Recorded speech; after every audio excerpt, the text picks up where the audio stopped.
Yes, everyone, welcome back. It is the long-awaited return of the Fixture List. We got a sign and everything, and a plant. Sign, plant, 3 plants. Can't even see all of them, but there's 3 plants down there. Oh, yeah, I don't know what else down there for. But, yeah, good. Joe's joining us. Thank you for joining me, Joe. How you doing? We're going to talk about all the sports today. Yeah. Some actual good sports things coming up. It's a shame well. United associate, because the rest of the sporting world is looking pretty exciting. Manchester United decided to take the weekend off, which is good because they're not going to ruin our weekend, Joe. I also noticed we weren't in the Champions League draw earlier. Not sure what all that's about. Maybe it was a mess up again like they did during the first knockout round. Well, sometimes they make mistakes. People make mistakes, Joe. They're allowed to make mistakes. So And we'll see who we got later, I assume. Yeah, hopefully. If Villarreal are through, surely we're through. Because we beat them in the group stage. How are they still? I didn't say Ajax's name either. So. No. And they're the best team in Europe. Yeah, I mean, they got the best manager. Exactly. So I guess we'll find out on that. So what sports are we talking about today, Joe? We're talking about boxing. We're talking about UFC. We're talking about, well, I don't know if we're going to talk about it, but United might have a cricket team coming up, which is very exciting. I think we're going to talk about that. We're going to talk a bit about Six Nations, maybe if you can bring yourself to do it. And of course, some football as well. Arsenal, are they going to bottle it? Before we kick off on Arsenal, I've got a statement to make. Because I'm not going to discuss this too much. Because I don't think you're aware of what I'm about to discuss, for one. And I don't think there's much more to say on this. And I don't think anyone watching, if they do watch it, will disagree. They've changed the rules for yellow cards, Joe, in Rugby League. Oh, dun, dun, dun! It's a sin bin in Rugby League, though, isn't it? Is it? Yeah, it's okay, a bit better then. Not a caution. Half a red card. They're throwing yellow cards out for tackles. What does that mean? The game's gone. The game is literally fucking gone. For someone who doesn't know anything about Rugby League like me, tell me what that means. They've just increased the threshold to, like, if I manage to pass a ball before you tackle me, even if it's 0.001 of a second before, well, that was a late tackle. And it's now a red card. Sin bin. Sin bin. Unbelievable. So before that was okay? Yeah, I mean, you can tell if passed the ball, text his missus, and then got nailed. Like, that was a late tackle. But when you're in the process of releasing the ball and get nailed, like I got sin bin the other night. Yeah, literally. And it's happening in Super League over here. It's happening in the NRL. I think it's been some kind of a rule change from the top. And I don't like it, Joe. So as a statement, give us our game back, you soft bastards. Very nice. Okay, the Rugby League section done with. Give us our game back, you soft bastards. That could basically be your motto on pretty much every sport in the world, couldn't it? That's my feeling, Joe. Yeah, exactly. I'm not a finesse guy. No. You've seen me play snooker. It's a brute force way of doing snooker, Exactly. which I didn't even know was possible. Who else has seen snooker with a run-up? Not me. Very interested to see. And could we say it's effective? No. No, it's not effective, but it makes It's me entertaining. happy. It's definitely entertaining. There's no way I'm denying that. I bring power and aggression to every sport. Yeah. I can't wait to go curling. Yeah, exactly. Bowls, just fucking throwing it over arm. That isn't even... Apparently there's no rule on it. Because it's so unorthodox. I'm going to be like that Fosbury the guy that did the thingies backwards. Yeah. Yeah. When everyone was running and jumping over the bar normally, and then he was like, watch this. Fucking, wow! Backwards over the back. The first day that happened, everyone was like, Can't do sorry. that. Can't do that. That's not in the rules. Someone was like, someone definitely had to go check and was like, I think he's all right doing that. Yeah, and it's the one sport where the rule is literally just 3 bullet points. Get over bar. Don't touch the bar. There are no rules. Jump on your own feet. No trampolines. Yeah. No trampolines or machinery of any kind. Yeah, you can do Land on the other side of the bar. Do what you want. It's a very basic, rudimentary sport, isn't it, high jump? Yeah. Should we start with Arsenal? Let's get into it. Why I believe Arsenal are going to bollocks this up. I love this. So, start recording if you're about to clip me up. So, for those who don't know, what's the current lay of the land? The current lay of the land is Arsenal have got dos games in hand. That's Spanish for 2. And they are uno points ahead. That's Spanish for 1. But they've got the players. They've got to play United. They've got to play Chelsea. And they've got to play Tottenham. They've also got to play... The way Arteta's going on, I thought he had 38 games left to play. Yeah. He's got 2 more games left to play. I know. In about 2 months. Yeah. Oh. They're talking like we haven't been playing 2 or 3 games a week for most of the last 4 years. Well, in the last 10 weeks, Manchester United have played 4 more games than they have. Yeah. And we're shit. We haven't even been in the FA Cup. I mean, I know we haven't missed around yet, but even so, like, there's so many things where you think if we'd have got to the later round of the Carling Cup, if we'd have, done better, we would have been playing even more games than that. Arsenal play a game a week, and whinge like If we'd have got through to the next round in the Champions League, we would literally have had as many games left to play as they do. Yeah. It's ridiculous. I don't understand what they're on about because... So here's why I know they're going to fold. Partially because I think he's feeling the pressure, the heat. And he's never had any pressure on him other than if you lose this, you might get sacked. Yeah. But not the pressure of success, the actual looking over your shoulder pressure. He's never had that. And I think traditionally that's where Arsenal have crumbled in the latter years, obviously. I think with because they've basically played one game a week. They played 11 games in 10 weeks, 10 and a half weeks. Oh no, poor things. But I think that's aided their form. Of course it has. They get to rest basically a full week between every game. And prepare for a full week for every game. And I think that's really aided. They're in good form. Let's not take this away from them. They're in good form. It was a little bit of a past the pad performance against Liverpool, but they're in good form. I think that's about to end. And I think he's realising probably, and that's why he had this little bit of an outburst this week, he's realising, oh no, the rubber's about to meet the road and we are going to be found wanting. And I actually think... Here's the thing, though. I know Arsenal are going to fudge this up.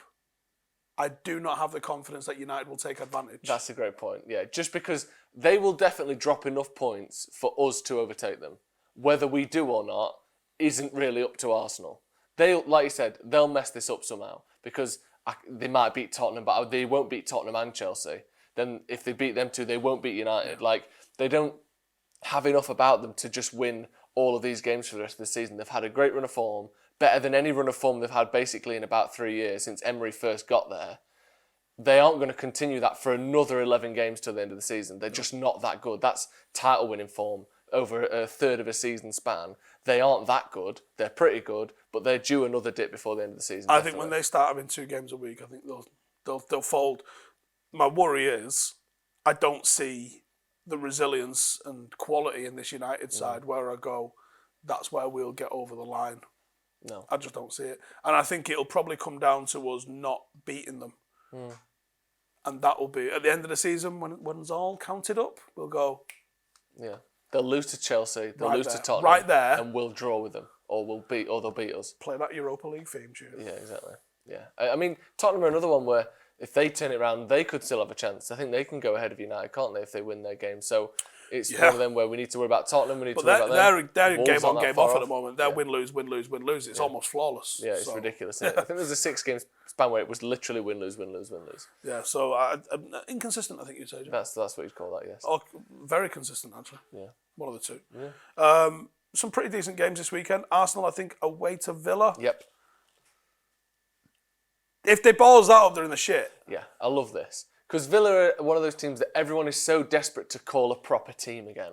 Because Gerrard's there, because Coutinho's there. The results haven't been that good under Gerrard. They've been fine. They've been all right. They haven't been exceptional by any means. But they have got a performance in them because he's got this sort of like passion merchant type vibe going on where he might be able to get them to beat Arsenal on a given day. And you know what? If it means Coutinho scoring, if it means Gerrard running down the touchline, so be it. Just get those fuckers beat because United need any help they can get. I said this the other day. I'm not enjoying how much Arsenal fans are enjoying themselves at the moment. No, it's disgusting. No one wants to see that. No. The one constant since Ferguson left is, yes, we're shit, but Arsenal are worse. That's basically all we've had. I think there was 1, maybe 2 years where they finished above us. Yeah, they've got an FA Cup here or there, but by that time, we're already laughing at them in the league and they win that at the end and you can almost ignore it. But if they finish above us in the league, after we finished second last season, they finished out of Europe last season, that is too much of a this for my brain to handle. But then again, they're going to go back to having 2 games a week. Yeah. They don't realise the privilege they've had of just being able to deal with that 1 game a week stuff. They're Leicester. Yeah. That's what they are. They're Leicester. When Leicester won the league, they had 1 game a week. And obviously, it was a miracle. But if they'd been in the Champions League, they would not have won the league that season. What happened to them the following season? Yeah, they sacked the manager and they nearly got relegated. They're bad. Yeah, exactly. That's what 2 games a week does. Yeah, I don't think people realise how much of a nose it is. Yeah. I'd love to really dig into why, but the teams that are able to compete on multiple fronts and multiple competitions, I don't know, maybe a team that could win like 3 of them in 1 season has to go down as the greatest. Can't possibly happen. Yeah. But that's why City can work so well, because their squad's so big. Arsenal's squad is pretty thin. Like when they lose a couple of strikers or a couple of players here and there, you're looking at some substandard options. And I think that's why Arsenal will struggle so much next season. Same with Leicester. They basically won the league on about 14 players, didn't they? Yeah. And then the next year you've got an extra game every week, and now we haven't got the players to deal with that. Otherwise, it's a bit of a shit weekend for fixtures in the Premier League. Yeah. You've got Wolves against Leeds. That might get double figures viewing. Yeah. You've got Leicester against Brentford. Hey. How shit have Leicester been since Brendan Rodgers got linked with United? Yeah, awful. He's a good manager. He is a good manager. I don't think he's good enough for United, but they have been shit. To say that they've spent so many weeks in the top 4 over the last 2 seasons, I know they finished outside both times, but they were like one of the best teams in the league for the last 2 years, and then all of a sudden... Right then, John's going to pause it there a second. This is brought to you by the good folks at Manscaped. I know you've heard of them. So you can join the 4 million men worldwide who trust Manscaped for their below-the-waist grooming. And listen, spring has sprung. As you know, it's time to clear out your underpants. You can't be having messy gooch. You can't be having messy balls. It's time to get it clean. If you get in the mix with Manscaped, they're the leaders in men's below-the-waist grooming, and they've totally changed the game when it comes to the Performance Package 4.0. Inside this awesome little bag, you're going to get a top-bot care bundle for your balls. You're going to have the Lawnmower 4.0. You've got the Weed Whacker, which is the ear and nose hair trimmer. You've got the Crop Preserver, which is ball deodorant. You've got the Crop Reviver to sort your balls out there. And you've got Performance Boxer Brief, including a travel bag to hold all your goodies. Look, the Lawnmower is a Puma Sassy. It's waterproof. It's got an LED light. And it's, listen, summer's coming. We're allowed out. Bars are open. COVID's no longer a thing. You can't be going on the pull with minging gooch.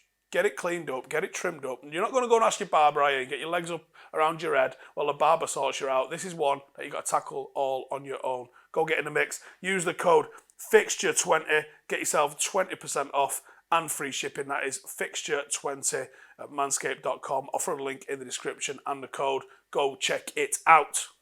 Can I talk to you about farting, Joe? Sorry? Farting. Farting? Farting. As in the bum? No. Oh. Farting. What's that then?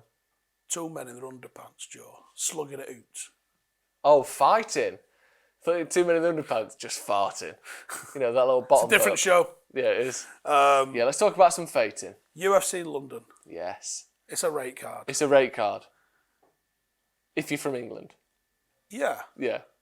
Yeah, because they fill it with a lot of Polish and Russian. Not so many Russians on this one. No, although there is a Russian in the main event. Yeah, and this is getting a little bit of stick for it. To be fair, I've got no issue. Individual Russian athletes, I think it's a bit of a dick move pulling them out. It's all just strategy and politics and It's exactly that, isn't it? But yeah, so you got Volkov and Aspinall in a big boy tear-up. Some of these are subject to pulling out as well at the last minute because the weigh-ins will be going on like as we post this. So. Have you ever pulled out at the last minute? No, so I've got 2 kids. What? I knew what I was setting you up for, and yet it still made me feel a bit sick. Was that the thing that you were throwing? All right. No, that wasn't that. We'll get to that. Okay. You got Hooker against Arnold Allen. Yeah. Paddy Pimblett is fighting against Rodrigo Vargas. A lot of love for Paddy Pimblett. People like him, don't they? Yeah. I wish Brendan had fucking smashed his teeth in, to be honest. Yeah. I just want to see that fight happen. Yeah. Think it will happen? Don't know. No, don't feel like it, does it? It's got to be one of them when it happens when they're 42 and it's sad. Yeah. Gunny Nelson, who feels like he's been around for literally forever. He's fighting in a welterweight bout. You've also got Molly McCann against Carolina. Now, are you jealous that Molly McCann stole your nickname? That's not my nickname. What, Meatball wasn't your nickname? No. Was that what you set me up for? Yeah, that was shit. It was good. What was your nickname? Hellfire. Oh, that's pretty good, actually. Meatball's better, though. I think we should go back under the Meatball moniker and you can get back out there. Molly McCann, though, she's exciting. She's a good fighter from Liverpool. Fun stuff. Everton fan as well, so you're allowed to like her. Next Gen and Cowbond, it's always been strong. Yeah. There's a lot of good fighters coming from England. Someone making their UFC debut this week. I would say friend of the show, but also friend of mine, Mohamed Mokaev. I've actually met him, like, twice. Yeah, really nice. I was out in Bahrain as he won his last world title, amassed a 23-0 record as an amateur. I think he's 6-0 now as a pro. He's not took my advice, clearly. My advice to him, after he won his world title, we had to sit down and I said, listen, now, because he was going to go fight on Brave, I said, just clear up on Brave because it's below you. Clear up, get paid loads of cash, become the champion, go to one, clean it out, become the champion, go to Bellator, clean it out, become the champion, and you're going to be 10 years in the game. Yeah. Make sure when the UFC come that they have to bring a dump truck with your money in it. Yeah. Rather than, I don't know what he's getting paid at the moment, but first time showing, despite his pedigree, ain't life changing. No. Whereas I think Jimmy Manuwa was one that when I've been offered, when he first got into the UFC, it was like, they've offered me an undercard. They'll come back and offer me a main card. And that was what he did. I think he was like 13 or something when he ended up going in there. But obviously, Mo's got good management. He's with Paradigm, and he knows himself, and he certainly backs himself. And there's 30 times he stepped into the cage with people, and there's only one person had their arm raised at the end. I didn't know he's 21. Yeah, that's why I said you got such a long career. Yeah. Spend 3 or 4 years just cracking skulls around the world. Because he's got like a shaved head and stuff. You just sort of think, I don't think he's bald, but maybe, could be mid to late 20s. He's so young. Like you said, 6-0. The problem is with the UFC. British wrestling champion. Yeah. He was also, at one point, I think he's British junior jiu-jitsu champion. Like, he was at one point going, I might go and try and do boxing to become the British, like, Joe the Lonsdale belt holder. Yeah. And you're like, he is just, however you want to fight him, he's harder than you. Yeah. Yeah. And he weighs literally half of what I weigh. Phenomenal. Yeah, so good. Such and he would fighter. fuck me up in, Yeah. I reckon I could survive with him 25 seconds. Yeah. And until your head's just purple. Yeah. And you just you either tapped out or someone's The only way I'm going to do it is just like completely turtle up and just cover every gap and just hold on. Yeah. Because he punches hard for a 125-pound guy, but he is a 125-pound guy. But if he gets a wrist, a foot, a neck, a toe, forget it. It's fucking just toe game holds over. out the door. He's just. What's the most embarrassing submission to lose? So, I was going to say most embarrassing person. Well, there's a young lad that I used to spar with who's just become a world champion boxer. Right. He's not an MMA, but he's not an MMA fighter. Right. Jimmy Kilrain Kelly used to train with myself and Brendan. Just become, I think, WBA, I think, champion. Junior welterweight, I think he is. Unbelievable boxer. He was destined to be a world champion. I think he was 17, 18, something like that. And he was all of 9 stone. And he threw a 1-2 at me and I covered up and then I was on the floor. Really? And he was around my neck and I was like, how fucking What's happened quick? here then? Now Jimmy's obviously just straight Western boxing. People don't realise that little fucker can wrestle as well. Yeah. And I mean wrestle. Do you know what people don't talk about enough? Do you know when you get in triangled, the face is right on the knob, isn't it? Like the thing is, you're wearing a cup. Yeah. So the cup is a nice bit of hard plastic in your smush as well. Yeah. See, yeah, that's the one thing. Yeah, it's good that they wear a cup in that instance because imagine. No, but it hurts the smell of being triangled. Yeah. I mean, sometimes you're getting a lot of bottle smells. This is a lot of etiquette when it comes to jiu-jitsu and wrestling, of showering before and after. Yeah, that makes sense. Yeah. Because otherwise, Jesus. You don't want to go and do like 8 hours on a building site. No. Just change into something else and then go. No, fuck that. People will pull you to the side and be like, listen. This is no good. Yeah, you can't do fucking that. stink. No, but you get infections and shit as well, don't you? Yeah. I got it, actually. I got ringworm. With you? About 12 years ago, yeah. Still there to this day? Well, ringworm's just minging. It's just like circular sort of spots on your skin all over the place, but really infectious. And do you know what it was as well? There was a guy who had some like sores, and I went, am I going to get something here? Yeah. And I did. Yeah. You were thinking maybe it's like, what's the one that you can get on your legs and stuff that old people get that isn't infectious? Psoriasis. Maybe it's psoriasis, and I'm not going to get it. That's what he said it was. Oh, really? Yeah. Liar. Yeah, it wasn't. Like impetigo, ringworm, that sort of stuff. Impetigo's really, a bitch. Really transmissible. Yeah. Good stuff. But yeah, so I've never rolled with Mo. Never rolled with Mo. I'd love to roll with Mo for the, whatever 45 seconds that would be. But making his UFC debut, if you go in, Steve, what does he fight like? He fights like Khabib. Yeah. Here's the thing, right? If you see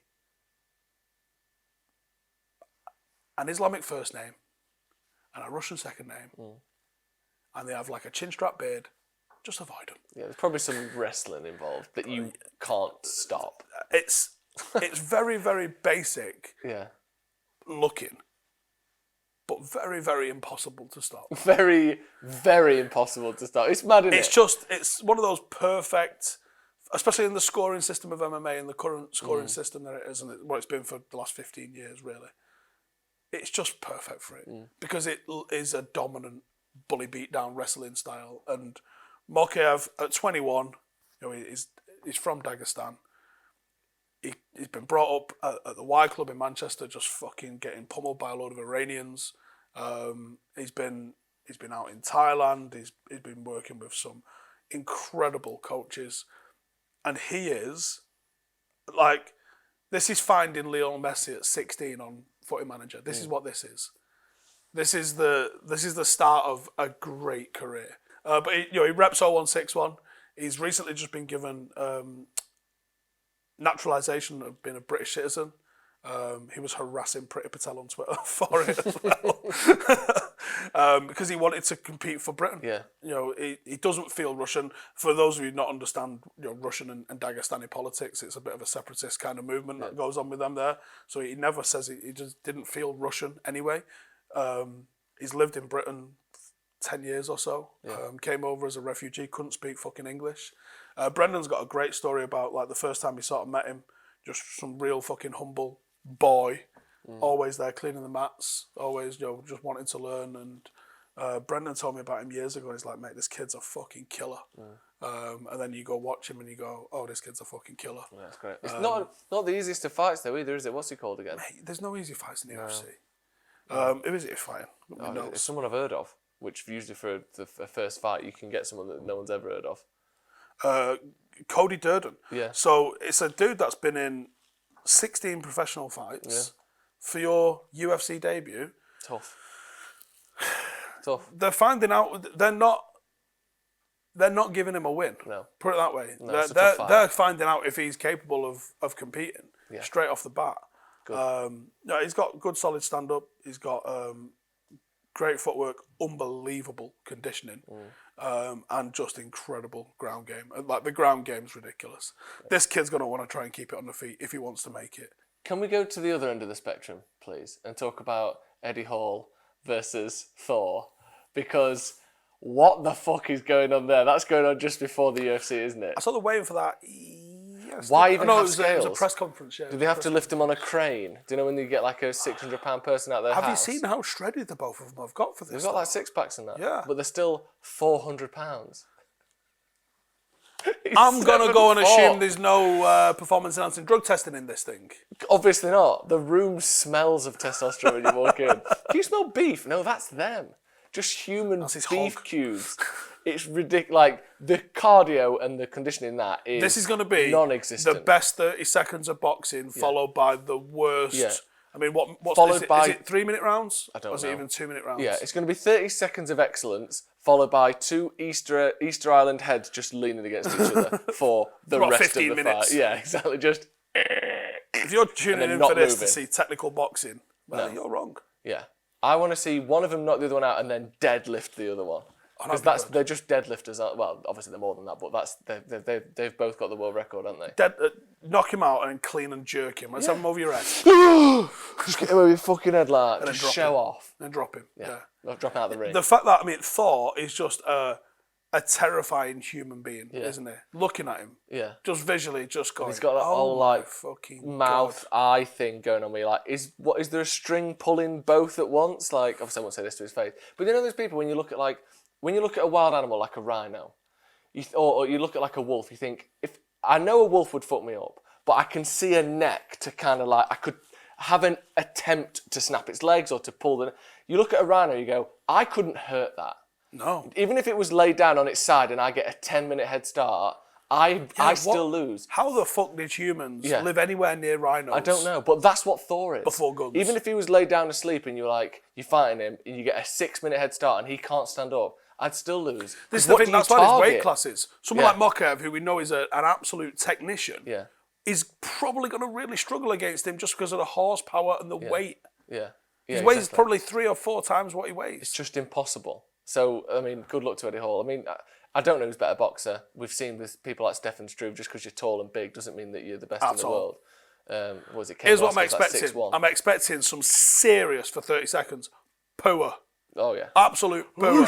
If one of them lands clean in the first minute, I expect the other one to go asleep because they're not gonna have the ability to be able to deal with another human being like that hitting your full pelt. Who do you get as your training partner when you're training to fight Thor, by the way? What do you even do? I don't know. Just 2 giraffes sellotaped together? I think it'd be easier for Thor to find someone that looks more like Eddie Hall because he's than only it like is for Eddie Hall. 6'2" in Eddie Hall, 6'3". Is he 6'2"? I think he's big. Jesus. But Because he looks about 5'8", doesn't he? yeah, no, I think he's certainly over 6'4". It might even be 6'4". But yeah, Thor's 7'4" or whatever, and he's just a fucking tree. I mean, where do you even start Googling? Like, I'm looking for an NBA guy Yeah. built like... 2 NBA guys. That's what I'm looking for. Right, okay. Have you got a conjoined NBA twins I could have a fight with? Speaking of ridiculous fights... Go on then.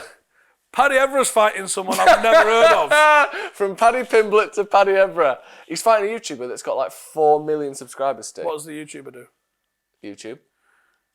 Is there a topic? I don't know the topic. I just saw a picture of him with his name in the background.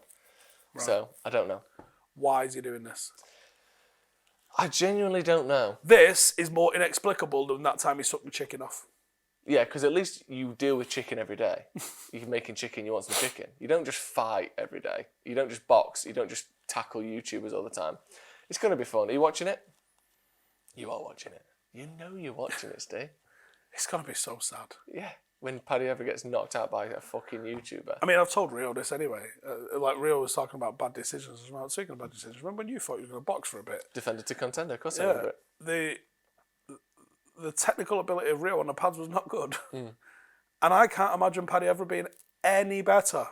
No. Or even as good. Like, I love Patrice Evra, obviously. But like 3 years ago, he was linked with the director of football job at Man United. Now he's fighting a YouTuber. Now he's fighting YouTubers on telly. Like, what is going on, Paddy? You've got the money. You've got a Champions League winners medal. You've been to 4 finals. Got kids. 5 finals. You got kids. You've been to 3 with United, 1 with Juve, 1 with Monaco. He's done it.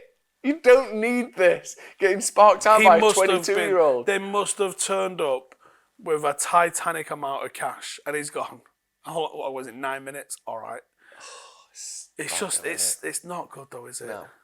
Which, I mean, I'd like to see Wayne Rooney do it, because I know he's been boxing. He loves a box. I think he probably boxes 3-4 times a week. Yeah, exactly. In his garage. Yeah, exactly. Or in his... Just let me go out, clean! Yeah, when Phil Bardsley knocked him out. Want to go for a fucking drink? Yeah, that'd be all right. I'd like to see that. But keep Derby up and then go scrapping. Do some back garden shit. He'd do that stuff though, wouldn't Wayne Rooney? Anyway.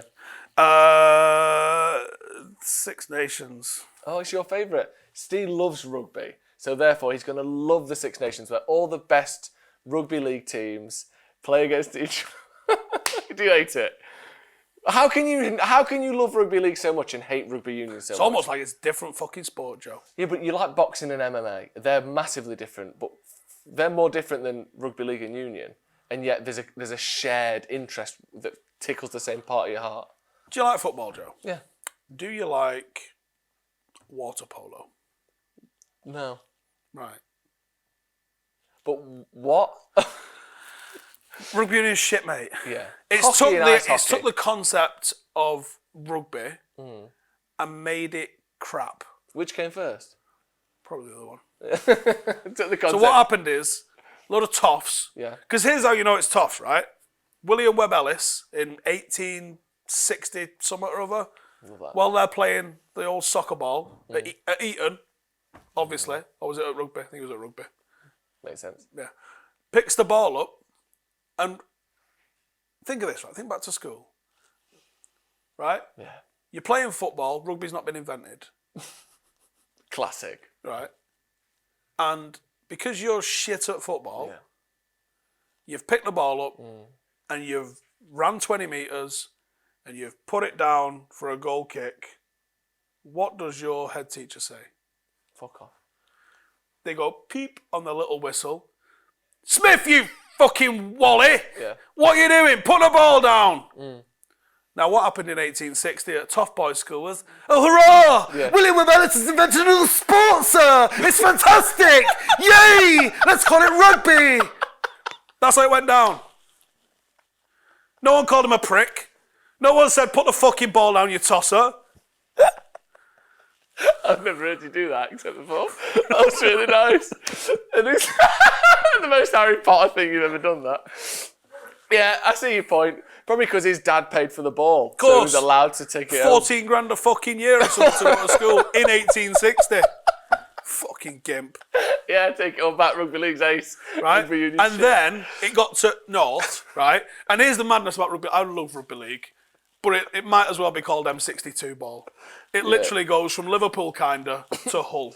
And it picks up all the crap towns in between. Salford, Swinton, Halifax, Warrington. Bradford, Leeds, Warrington, fucking Castleford. Literally no one knows where Castleford is except Rugby League fans. It's near Leeds, kinda. Like, and then Hull. St. And Hull is that far at the end. It's that much M62 ball. Hull, to give it its correct name. Yeah. Hull has got more Rugby League teams than football teams. That is good. Isn't it like the only sort of big town or big city in the country that in does the it? fucking world, probably. Yeah, that's amazing. And then maybe Brisbane. And then it's not really played in depth anywhere else. A couple of teams in Cumbria, Whitehaven, right? And then that's it. But when it got to North, Oldham, Bradford, Skiller, all these fucking places. And they made it good. Anyway, as we got at Mill, yeah, we're in, right? They went, there's rugby stuff, sorry, but let's make it better.